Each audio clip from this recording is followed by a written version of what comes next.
Bonjour, alors dans cette vidéo je vais vous parler de Hong Kong. D'abord je vais répondre à une question d'une de mes abonnées d'origine asiatique qui souhaitait savoir s'il faut vendre les valeurs de Hong Kong dans le cadre de la récession qui se profile ou si on peut quand même les conserver.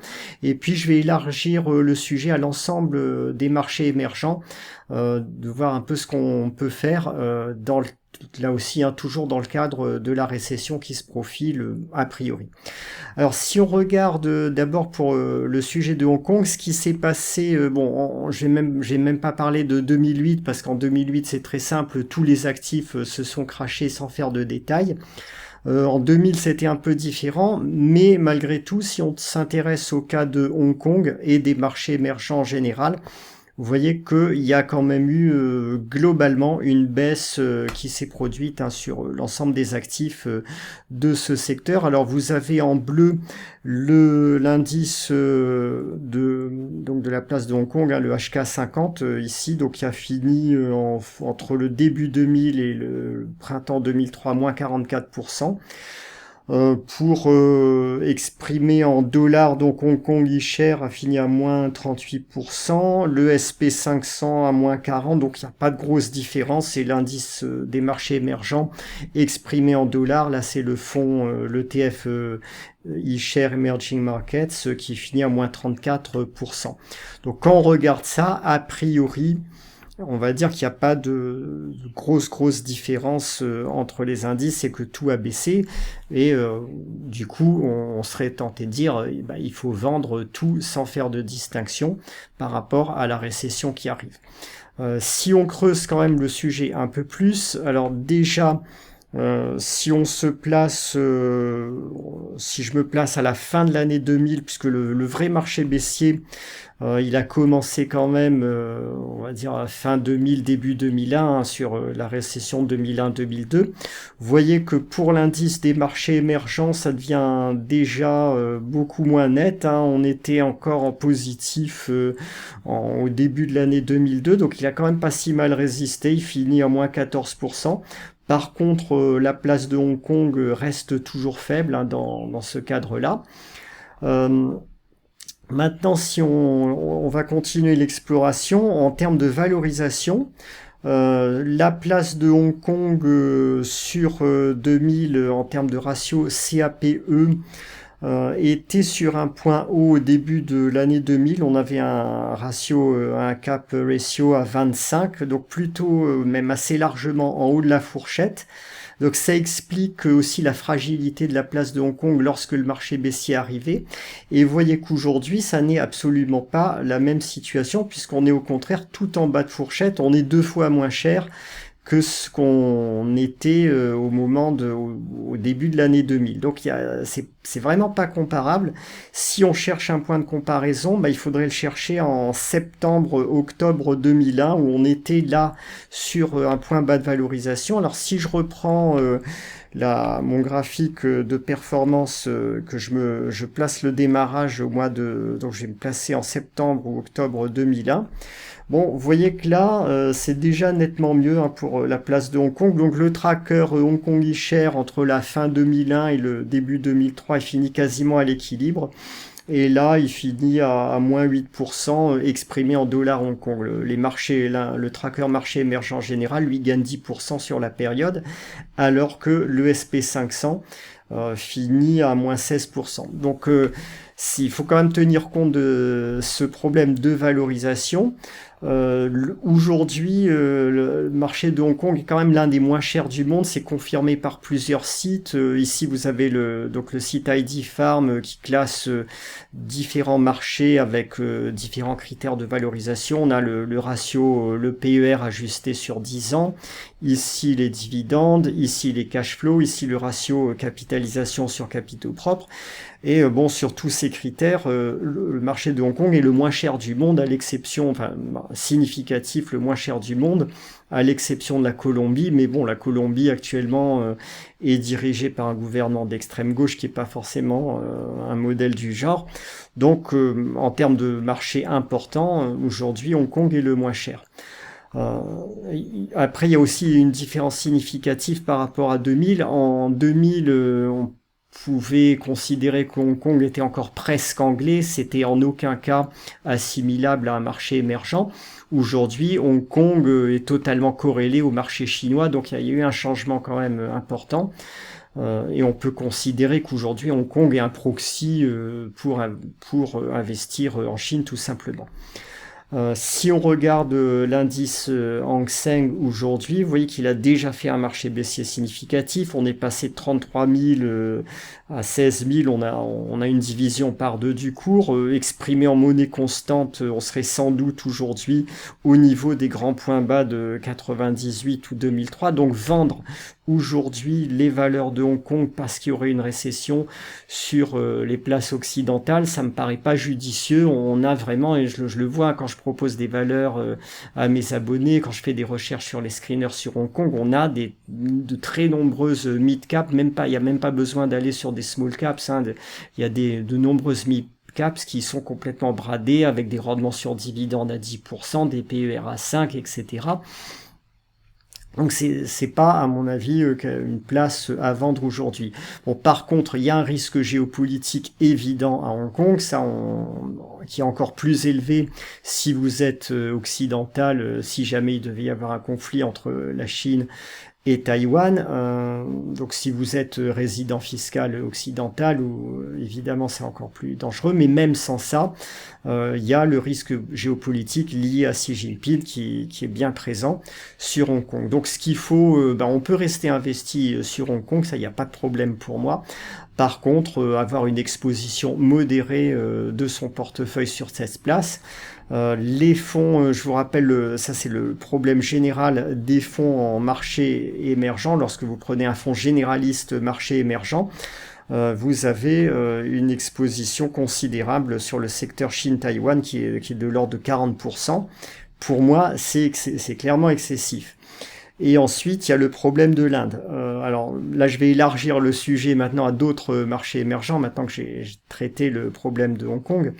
L'Inde, c'est un pays qui a une très très bonne dynamique économique en ce moment, qui est a priori bien gouverné, qui pose pas de problème géopolitique particulier, à part le conflit régional qui existe avec le Pakistan et la Chine, mais c'est pas quelque chose de dramatique. Par contre, il y a un problème de valorisation. Alors là, contrairement à Hong Kong, vous voyez que Hong Kong, on est tout en bas de cycle aujourd'hui. Si je vous mets le même graphique pour l'Inde, donc le ratio CAPE ajusté, CAPE, on ajuste les résultats des valeurs de l'indice sur 10 ans.